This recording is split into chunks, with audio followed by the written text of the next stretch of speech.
Learning to draw is about practice, which is why this course is all about structured practice, and it's important to understand what that practice is doing for you.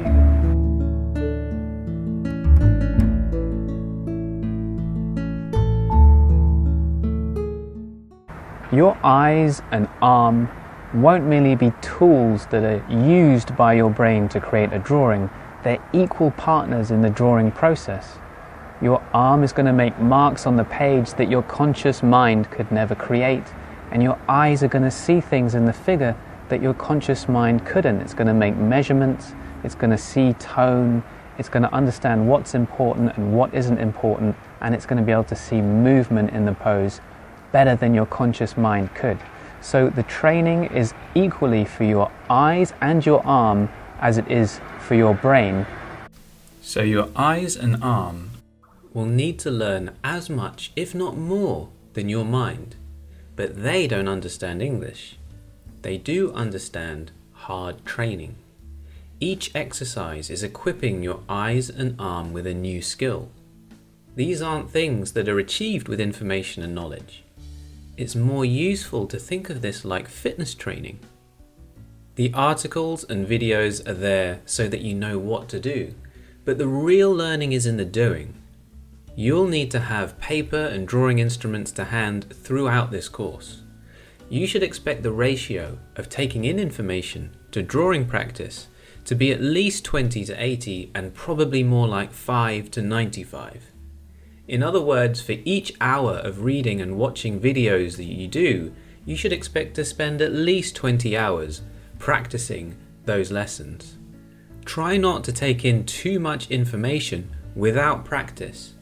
It'll pile up and place a big practice burden on your shoulders.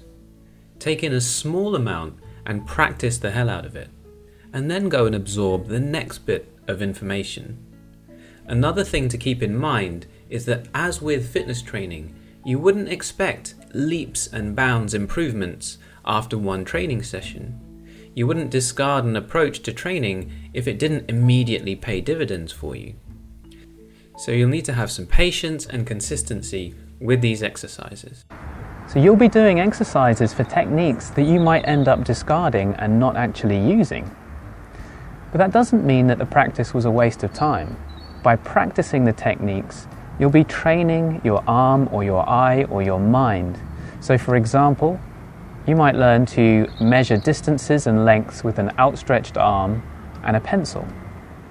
And you might not like that technique and end up discarding it because it's too boring or too analytical. But by practicing the technique, you're helping to train your eye to better see distances and lengths. So it wasn't a waste of time to practice it. And after doing it for a while, your eye will be able to measure more intuitively, even if you're not using that technique anymore. So the exercises are here to help you train your eye, your arm, and your mind.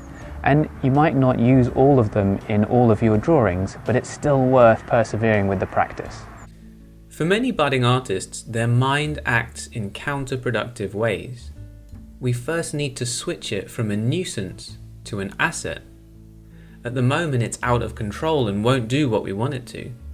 So we'll be taming it. When you move your eyes from the figure to your paper to actually draw, your mind takes charge of transferring your eye's observations to the page. But it thinks it knows what people look like better than your observations and starts to warp them. Even though I knew my mind did these things, I still could not stop it happening. The knowledge alone was completely ineffective. The only way to change it was to repeatedly break down and replace those preconceptions through deliberate practice.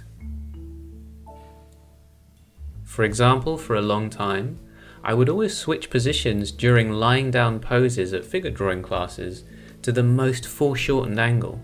The more extreme, the better.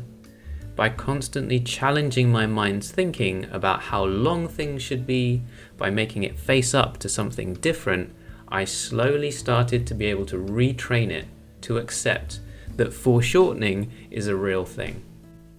Taming a wild animal, which your mind kind of is at this point, also takes patience and consistency. You can't just make it do the things that you want it to.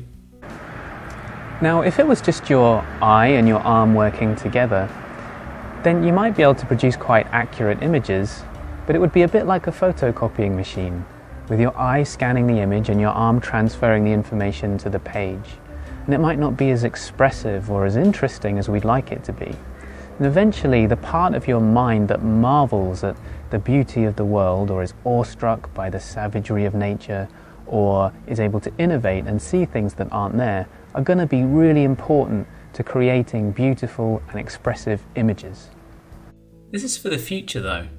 For now, we'll use structured practice to build our eye and arm strength to observe and make marks, and start to tame our minds. If you were learning the piano, you'd learn the scales and other technical elements before you composed your masterpiece. Drawing is no different. If you aren't capable of putting down onto the page the fact of what the figure looks like, how can you hope to go beyond that fact? So finally, expect to have to move outside your drawing comfort zone regularly. That's going to broaden the horizons of your eye, arm and mind and make them even more capable. Now, I've made a lot of this sound like hard work, and a lot of it will be hard work, but it's also going to be really, really fun. And the best part about it is it only gets more and more enjoyable as you progress. You're going to be amazed at the things that you can achieve with that deliberate practice.